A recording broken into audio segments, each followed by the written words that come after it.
is Dave Muritu from the UCU. So Dave, and now there's a time people.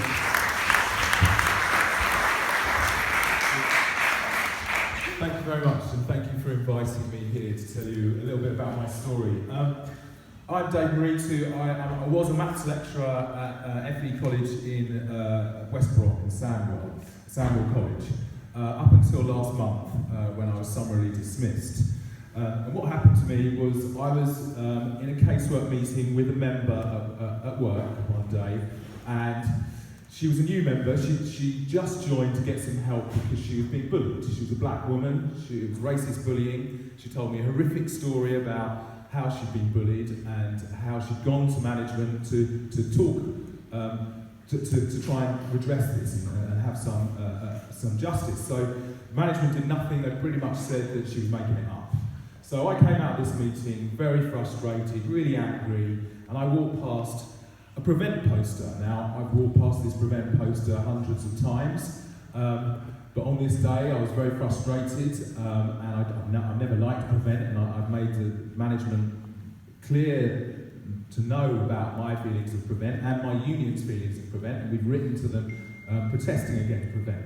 But on this day I did something which was not particularly strategic. I took out a pen and I wrote racist across this Prevent poster, because I do believe it is racist, but it wasn't the cleverest thing to do at the time. So about an hour later I calmed down, I went back to take the poster down, and it was gone. So a couple of weeks later I got a note to me. Actually it was sent to my home, and I received it after being on a vigil in Birmingham after the six attacks on 6 mosques in Birmingham. I'd come home from that, I'd been speaking at the vigil, and I found this letter, and it said that I was being called to an investigation meeting. I went to this investigation meeting, they confronted me with the poster, and immediately I owned up to it, and I said, I'm sorry, I'm not sorry for saying that Prevent is racist, because I believe it's racist, but I'm sorry for damaging the poster, and then that was the investigation meeting. I then wrote to them again to repeat my apology, and then I was called to a disciplinary, and at the disciplinary I was summarily dismissed. Now, I've been a union rep for 20 years, and I have had the been in the unfortunate position of representing people who've been dismissed, but never have they been summarily dismissed. So what that means is you get no pay from that point forward, which I found particularly spiteful as well. And all my time, usually people get some a notice just to see them through. So this really wasn't about me writing on a poster, it was about victimisation. I'm a branch secretary of a very successful branch. Since I've been at the college, in the 6 years I've been there, our branch numbers, the membership has tripled in size. We have won victory after victory. Initially we had the management had suspended incremental payments when you move up the scale. The first fight we had was winning those back. And in the process of that, threatening industrial action, we also got 3 weeks extra holiday. Now that sounds a lot, but we had particularly poor holidays at the time. So it brought us up to the industry standard. We then also went for their observation scheme. Their observation scheme was performance management. It was about getting rid of people, about bullying people. We had a boycott, took some strike action, and then got that changed and negotiated a much more collaborative, supportive observation scheme.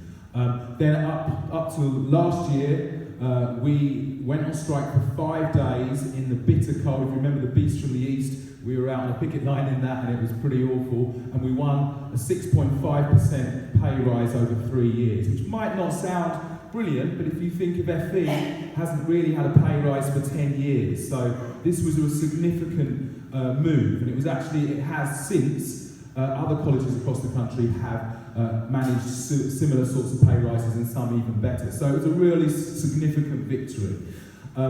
So that's what this is really about. It is victimisation. In the years since winning that pay rise, this was actually my second accusation of gross misconduct. The first one got blown out of the water. I'd also been on capability for 2 years, and they tried to keep me on capability after I'd actually achieved all the objectives they wanted me. So if there's any anyone out there who's thinking this isn't victimisation, I think that shows pretty clearly that it is victimisation.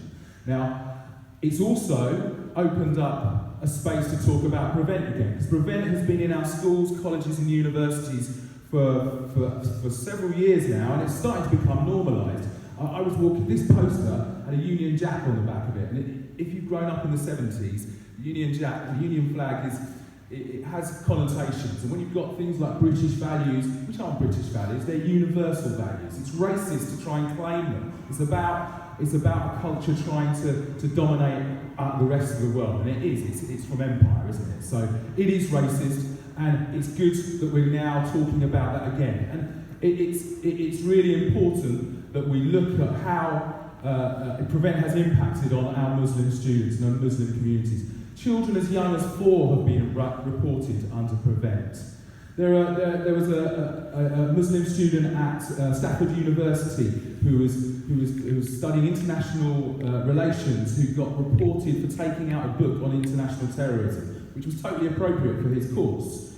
He was questioned, he was harassed until he gave up his course. I mean, this is the impact that it's having in our colleges, universities and schools, so it's really important that we take that fight. But the other point of this as well is about institutionalised racism. As a black person who stood up to the college management, they didn't like that. They hated the critical black voice. When I talked to them about institutional racism, institutionalised racism, the fact that all of our senior management are white, there's only a smattering of black faces in the rest of management, and there is no progression for black people. We have, as a union rep, I represent far more black members than I do white members. They are called to disciplinaries more often, and the sanctions are far more severe, and I'm caught up in that now. So we had a fantastic demo yesterday, we had fantastic support. If you want to sign my petition, it's hosted by the UCU website, but anyone can sign it. It's over 7,000 signatures at the moment, and I've had some fantastic messages of support from across the movement and across the country. But I'll finish on this. One thing that really gave me a boost, I was having quite a bad day last week, and my branch were meeting. They had their AGM. Obviously, I couldn't go because I can't go to the college anymore. So I started getting phone calls from branch committee members, branch members saying, "We've re-elected you, we're going to win, we're going to win." So they re-elected me.